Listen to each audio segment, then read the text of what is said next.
NEET का paper PMO और रक्षा मंत्रालय करवा रहा है, तो मानव संसाधन मंत्रालय और उसके अधिकारी मंत्री क्या करेंगे?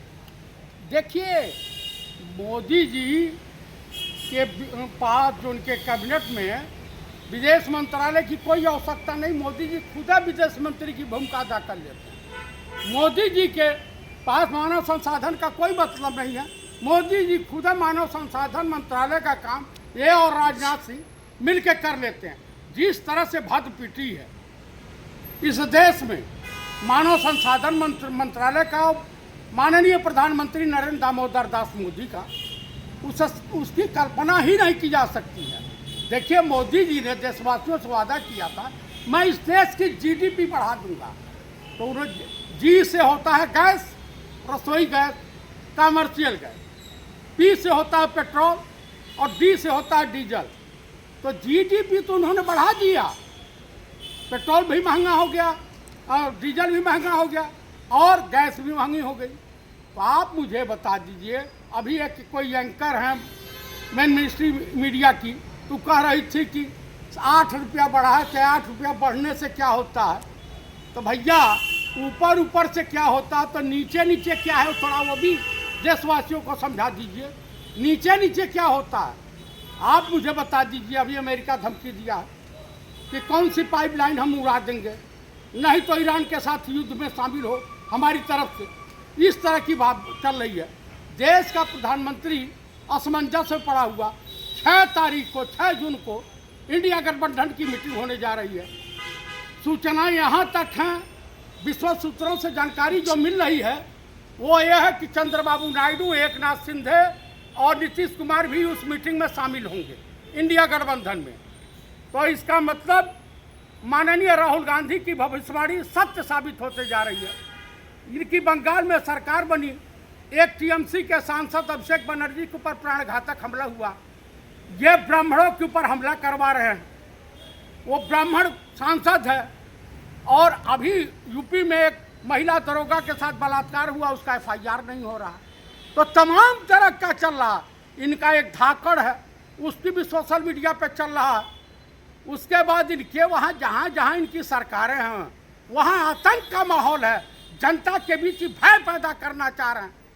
अगर इनकेस 84 के तरह से जैसे पंजाब बगावत किया था, अगर उत्तर प्रदेश, बिहार, बंगाल और तमाम स्टेट बगावत कर दें तो कितनी पुलिस फोर्स है, कितनी सेना लगाओगे, देश की जनता की हत्या करवाओगे, जनरल डायर बनोगे, देश में आतंक का माहौल तैयार करोगे, गृह युद्ध कराओगे। एक तो आपसे सरकार संभलती नहीं है, महंगाई में कोई कंट्रोल नहीं है, डीजल पेट्रोल ला नहीं सकते हो, गैस की किल्लत है, खाद की किल्लत होने जा रही है। अभी खरीफ की फसल की बुआई है, किसान करे तो करे क्या, जाए तो जाए कहाँ? आप चुनाव आयोग को ईवीएम सेट करके जीतना चाहते हो। पंजाब में सूसू निकल गई भाजपा वालों की, 1142 लोगों की जमानत जब्त हुई, बैलेट पेपर से चुनाव हुआ, औकात में आ गए। कह दिया Suryakant chief justice supreme court of India, कितना भी बचाएंगे। तमाम जज इनके खिलाफ अनाप शनाप टिप्पणी कर रहे हैं, देश की जनता कर रही है। अब जो कह रही है उसको हम इस चैनल पे नहीं बोल सकते, बोल गए तो अवमानना का चार्ज मेरे ऊपर लग जाएगा। देश का माहौल इन न्यायमूर्तियों ने, देश का माहौल ब्यूरोक्रेटों ने, देश का माहौल भाजपाई गुंडे मवालियों ने खराब कर रखा है। सामाजिक समानता को बर्बाद कर दिया, छिन्न भिन्न कर दिया।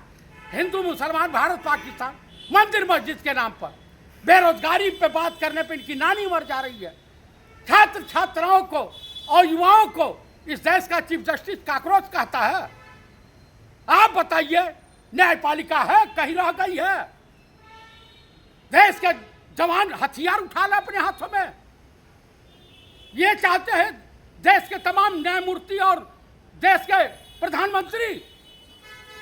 आप बताइए, गृहयुद्ध की आग में झोंकना चाहते हो भारत को? आपसे नहीं संभाल रहा तो इस्तीफा दीजिए और जाइए, जो दूसरा आएगा संभालेगा।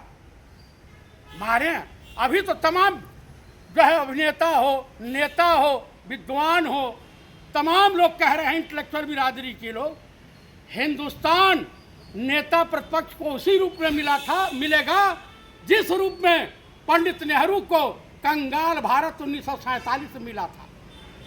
सबसे बड़े लुटेरों का दल है ये। आप मुझे बताइए, मुगलों ने अगर लूटा हिंदुस्तान को तो लाल किला दिया, जामा मस्जिद दिया, तमाम पर्यटक स्थल दिए। अंग्रेजों ने लूटा तो रेल लाइन दिया, रेलवे दिया। कांग्रेस ने लूटा तो आईएम, भाखड़ा जंगल बांध, रिहंद बांध, तमाम शिक्षा, इसरो, एम्स, तमाम कुछ दिया। और ये सबसे बड़े लुटेरे हमारा हिंदुस्तान की अर्थव्यवस्था को छिन्न भिन्न कर दिया। तो कुल मिलाकर के मैं देशवासियों से कहूंगा कि कांग्रेस हटाओ, देश बचाओ, बीजेपी का बहिष्कार करो। इनका कार्यकर्ता, इनका नेता अगर गांव में जाता है तो उनको गांव में अपने घुसने न दें। यही है, यही सही लोकतंत्र है। ये इनसे सत्ता उतना नहीं संभाल रही है। ये समाज में हिंदू मुसलमान, भारत पाकिस्तान करके, मंदिर मस्जिद करके नफरत का बीजारोपण कर रहे हैं। जय हिंद, जय भारत।